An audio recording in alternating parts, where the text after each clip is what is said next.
Yes, I will talk about the Berlin Mosse Topography, its absence, its presence. At the beginning, we must realize the Mosse's heritage in Berlin is broken. Physically or missing completely the places where they lived and worked, sites of their distinction and concern.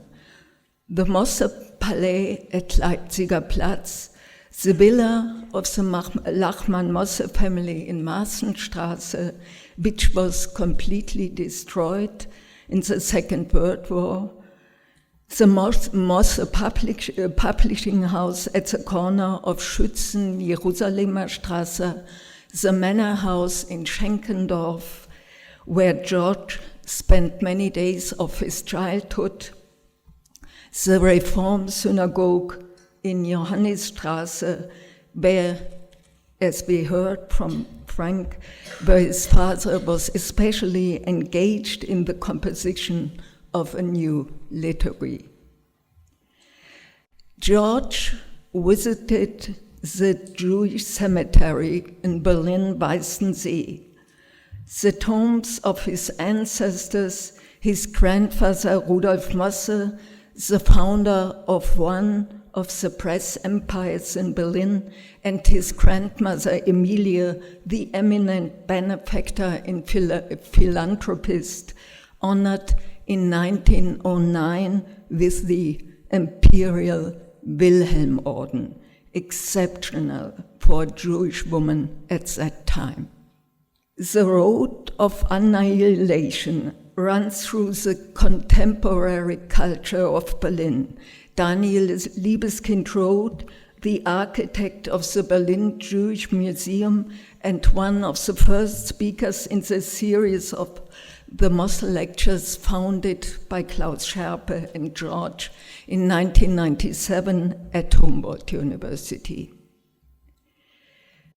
Before following the traces of Jewish life in Berlin, we have to realize, before viewing the remnants and ruins, before discussing renovation and restitution matters, this terrible absence and the terrible absence of former Jewish presence, the void built into the Jewish Museum.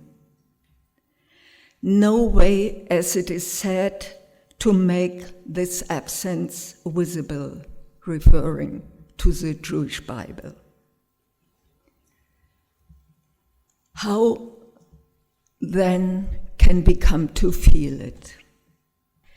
Before and after the fall of the wall at Potsdamer Platz, Leipziger Platz, there was this haunting empty space which we see in Wim Wenders' movie Der Himmel über Berlin, Wings of Desire.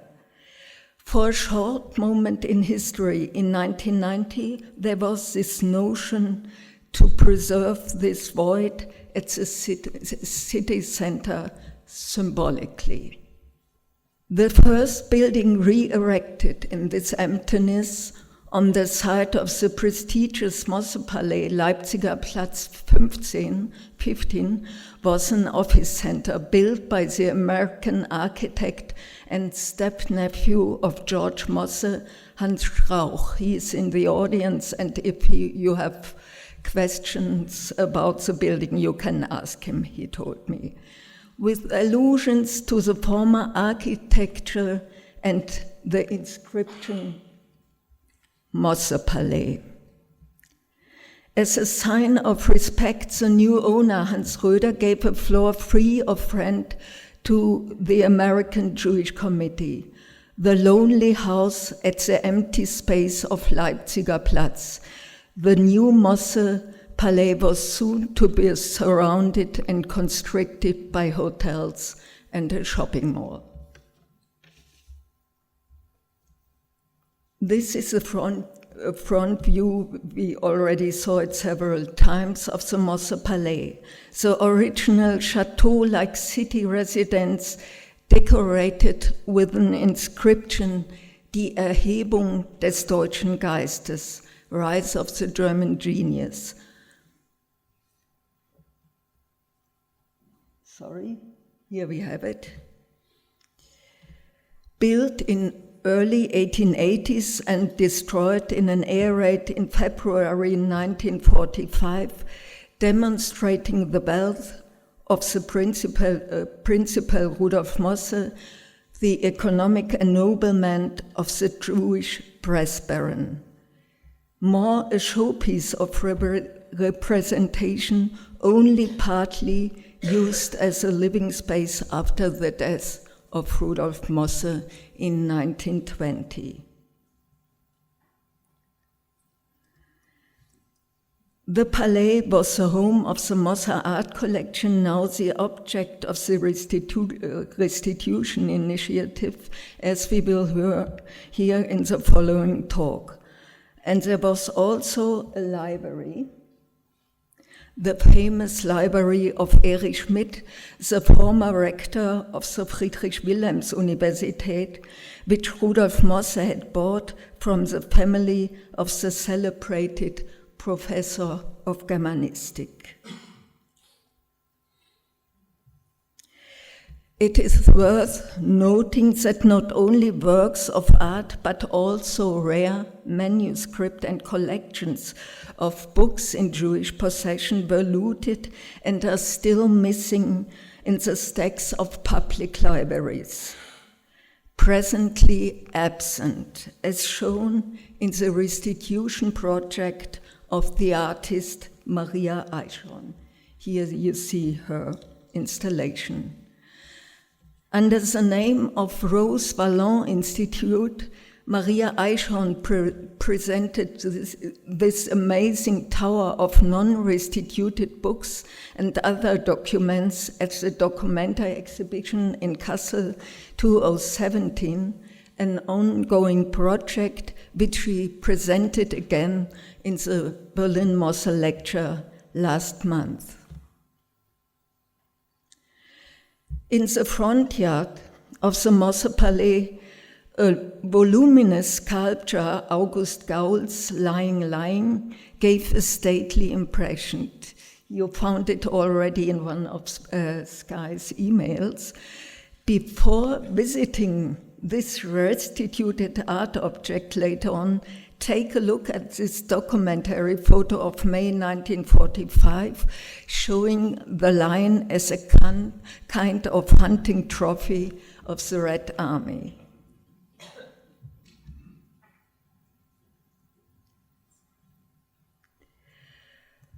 The Mosses, as we've heard, were prominent supporters and members of the Jewish Reform congregation.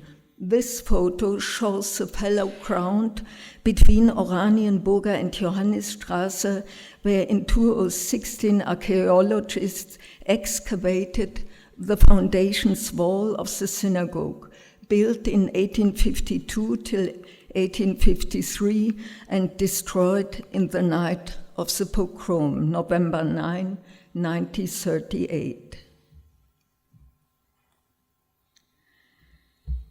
Jewish, here you see this Reform synagogue from the inside and also backside. Jewish orthodoxy left behind, German Jews like the Mosses adjusted to the spirit of the time, as George told us in his memoir, not religious but concerned with Jewish life within German culture. Rabbi Josef Lehmann of the Reform congregation played an important part for the family, notably in the children's education. George's father, Hans Lachmann Mosse, as said before, took an active part in the new composition of the liturgy, which was recorded and then used in many Reform congregations, even in Jerusalem and in Madison.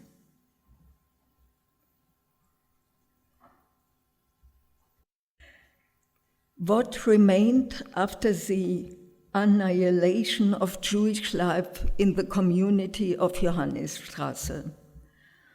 This photograph was taken in the ruins of the synagogue. It shows the bust of Rudolf Mosse, the great benefactor of the congregation, thrown to the floor. What remains? In a moving passage by his memoir, George writes, "The liturgy was perhaps the only real bond with my youth left to me. Much to my amazement, I heard parts of it when I attended a synagogue in Madison, Wisconsin, some 20 years after I had left Germany."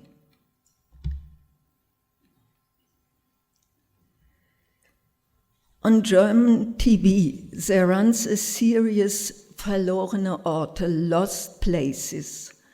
The Mosse's estate in the countryside is one of those pretentiously named Rittergut by its owners, a knight's castle, though it was built in the 1890s in classicistic style. Nowadays, a rundown and ruined remnant of the former property. Schenkendorf, 15 kilometers away from Berlin, was a wonderful playground for the Mosse children and a splendid convivial place where the Mosses hosted the cultural, social, and political elite of Berlin. After the compulsory sale in 1935 and expropriation in the GDR, Schloss Schenkendorf became a service place for state and military facilities. With students of our Mosse project at Humboldt University, I made an excursion to this place. We climbed across the broken fences of the surrounding park and ventured to get into the building through a broken window. This is what we saw, the despairing remains of former splendor. When George, at the beginning of the 90s, visited Schenkendorf with the journalist Nina Bernstein, I'm really glad that she is here, George, in his typical manner of sovereign coolness and a flash of emotional remembrance, pointed out only one thing left meaningful to him, the church bell donated to the village by his father with the engraving of his name. As George, Mosse recalls the extensive philanthropic projects of the Mosses reflected the status and self-confirmation of the economically successful Jewish entrepreneur. Through generations, the Mosse women were especially dedicated to charity, education, and healthcare for the disadvantaged. What you see here is a stately and palace-like building of the Rudolf and Emilia Mosse Foundation, built from 1893 till 95 in Berlin-Schmargendorf, home of various educational projects. Under the Nazis, used as a children's hospital, the name of the Jewish founder was eliminated. In recent times, the building was renovated and is still used as a center of rehabilitation and youth work. When you pass the building these days, you will come across the Mosse Memorial tablet and discover inside the Rudolf and Emilia Café a meeting place for children, parents, and educators. Here you have the memorial tablet and also a hint for the café.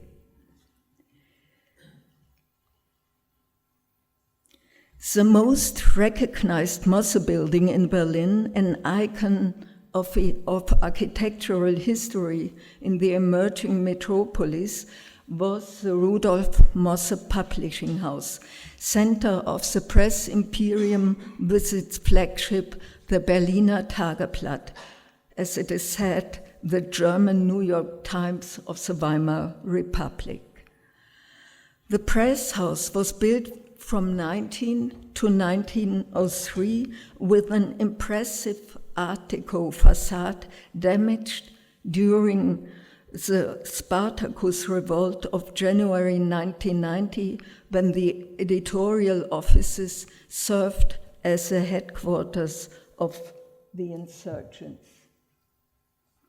You see here pages from the Weltspiegel, where you can see it, you see here on the side the damaged facade, then here on the right side the barricades of the Spartakisten, and above the demolished rooms of the editorial rooms.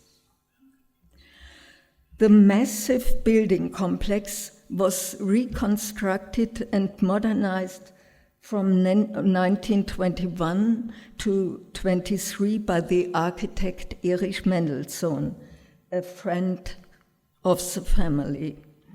Largely destroyed in the Second War, in East Berlin at the edge of the wall, it was used again as a printing house.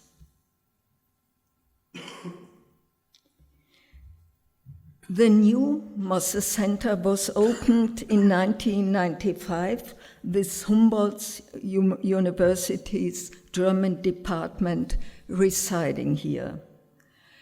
With George's prestige in the bag, we convinced the investor and new owner, Hans Röder, to engage in some sort of symbolical capital, funding the Berlin Mosse-Lectures, a project to commemorate the history of the Mosse family and the publishing house, their dedication to liberalism and democracy.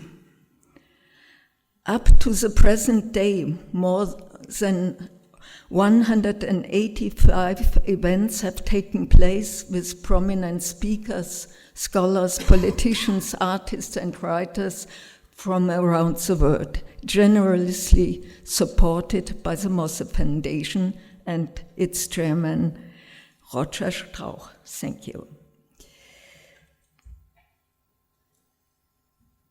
On May 14, 1997, George himself gave the first Berlin Mosse lecture in the atrium of the new Mosse Business Center, the former publishing house. Its title, The Liberal Legacy and the Public of National Socialism. He left his manuscript with us, and we reproduced it on the occasion of the 20th anniversary of our project in the Mosse Almanach of 2017, a document of his personal effort to recall the liberal spirit of the house. In his native tongue with, here we have the script, with little errors and corrections, and more significant with what is missing between the lines, symbolized maybe by the German umlauts, absent on the American, oh, we don't have it here, here it is now. In this lecture again, George insists that historically Bildung and the ideals of enlightenment were meant to provide a sense of identity and security for the German Jews, who fatally ignored the power of anti-Semitism and the destructive energies of Hitler's Volksgemeinschaft. The spirit of the house, there is this absence, this physical and material loss, this gap which, as George wrote, separated him from his past, this void in the architectural shape of Liebeskind's Jewish Museum, which cannot be filled, restored, or restituted.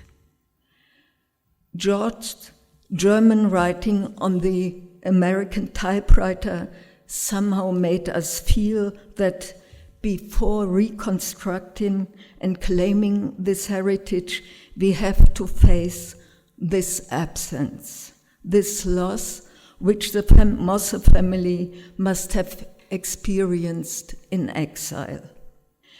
In 1997, at the end of his lecture, we heard his sorrows and warning that the liberal democracy we have achieved since then could be endangered again. Thank you.